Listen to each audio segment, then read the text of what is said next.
Hi అండి, welcome to my channel అమ్మ వంటల వేదిక. ఈరోజు మన డే 4లో నేను చూపించబోయే హెల్తీ రెసిపీ గోధుమ రవ్వతో ఉప్మా.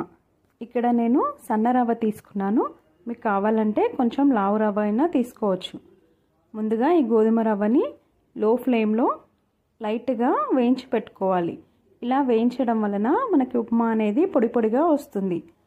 తర్వాత మనకు కావాల్సిన పదార్థాలు క్యారెట్, వెల్లుల్లి, ఉల్లిపాయ మరియు పచ్చిమిర్చి, కొత్తిమీర మరియు కరివేపాకు. మీకు కావాలనుకుంటే బీన్స్ అండ్ బఠానీ కూడా యాడ్ చేసుకోవచ్చు.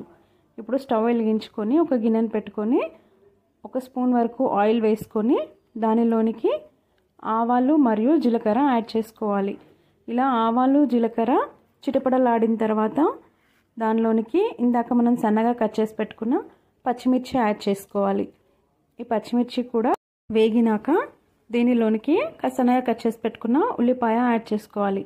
ఇవి రెండు కూడా కలిపి బాగా కలపాలి. ఒక 2 నిమిషాల పాటు వీటిని మగ్గినాక దీనిలోనికి వెల్లిపాయ మరియు మనం కట్ చేసి పెట్టుకున్న క్యారెట్ వేసి బాగా కలుపుకోవాలి.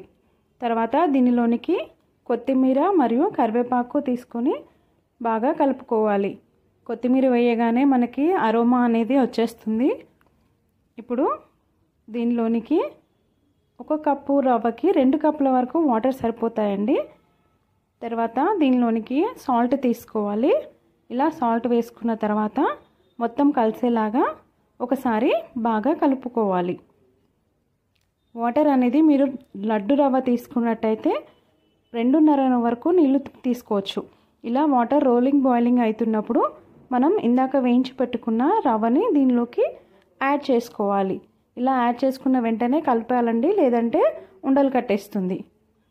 ఇలా మొత్తం ఒకసారి కలిపిన తర్వాత ఇలా దగ్గరకు వచ్చాక ఇప్పుడు స్టవ్ని లో ఫ్లేమ్లో పెట్టుకొని 5 నిమిషాల పాటు మనం ఉడికించుకోవాలి. 5 నిమిషాల తర్వాత మూత తీస్తే మన గోధుమ రవ్వ ఉప్మా ఇలా తయారైపోతుంది. చాలా కలర్ఫుల్గా ఉంది కదా. గోధుమ రవ్వ వలన డయాబెటిక్స్ మరియు వెయిట్ లాస్కి పర్ఫెక్ట్ బ్రేక్ఫాస్ట్ అని చెప్పవచ్చు. దీనిలో ఫైబర్, విటమిన్, మినరల్స్ ఉంటాయి. గోధుమ రవ్వలో ఉన్న ఫైబర్ జీర్ణక్రియను మెరుగుపరుస్తుంది. ఇది ఎక్కువసేపు ఆకలి నియంత్రిస్తుంది. దీనిలో గ్లైసెమిక్ ఇండెక్స్ తక్కువ ఉండడం వల్ల షుగర్ కంట్రోల్లో ఉంటుంది. దీనిలోని ఫైబర్ ఆహారం సరిగ్గా జీర్ణం అయ్యేలా చేస్తుంది. చూసారు కదా ఎన్ని హెల్త్ బెనిఫిట్స్ ఉన్న గోధుమ రవ్వ. మీరు కూడా ఒకసారి ట్రై చేసి చూడండి. మరిన్ని హెల్తీ రెసిపీస్ కోసం మన అమ్మ వంటల వేదిక ఛానల్ని సబ్స్క్రైబ్ చేసుకోండి.